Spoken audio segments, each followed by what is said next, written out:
Now, the thing about most relationships that keeps them from working in magnificent fashion is that you do not understand that you are first and foremost individual creator, and sometimes upon some topics you are co-creator.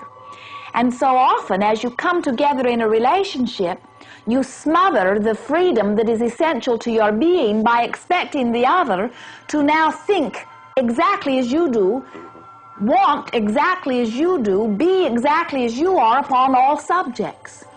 And because you are a freedom-seeking being, then you cannot tolerate that sort of suppression of your freedom.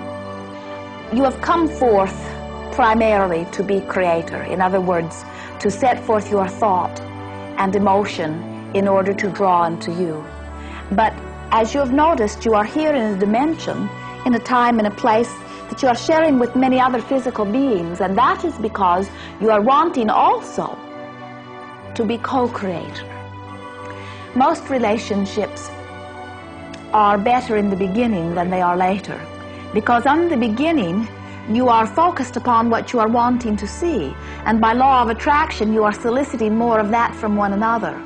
But as time goes by, because most do not understand the power of law of attraction, they begin to look also for things that they do not want, and they begin to solicit more and more and more of those forth. Some relationships have been created out of a wanting for companionship, but the clear intention, or all of the things that are wanted, have not been clearly stated or clearly recognized. Sometimes until you have become part of a relationship that is not to your liking, you are not really clear about what it is you do like. We say sometimes it is a value to live in a house with not enough closets to identify you are wanting more closets. Relationships, whether they are the relationship of parent and child, mates coming together, employee, employer, student, teacher, it matters not. The coming together of two creators or two or more creators is what co-creating is. What goes wrong in most cases is this. One begins to think about something. It starts with a little subtle thought. And then by law of attraction, the thought gets larger and larger and larger until there is a sort of emotional release about it. Literally a launching of a creation. And so then you go to your partner, whether it is your child or your employee or your mate, and you say, I have a great idea. And you begin to express your idea to the other, and you say, and this is your part.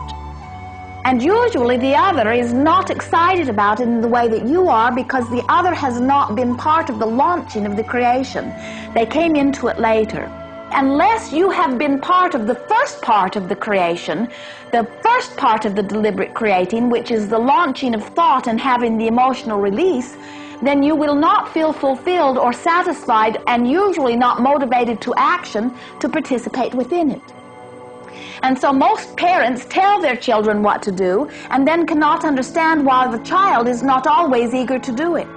Now sometimes the desire for harmony or the desire for approval is strong enough that the other one will do whatever the other one wants them to do, even if they have not been part of the inspiring launching of the creation.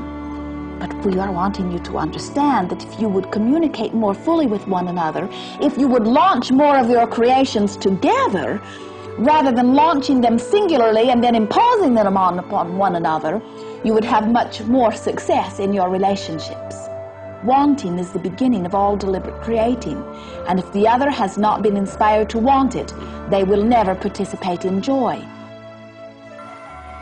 In this physical world, because so many are not understanding the laws, most do not believe that they can have everything exactly as they are wanting it to be. And so they say, well, I cannot have everything perfectly, so I will put up with this that I don't want. And so they attract relationships that satisfy some of their intentions, but not others. Later only to discover that those other intentions were very important to them, and the lack of having them satisfied leaves them feeling empty. There is great love here for you.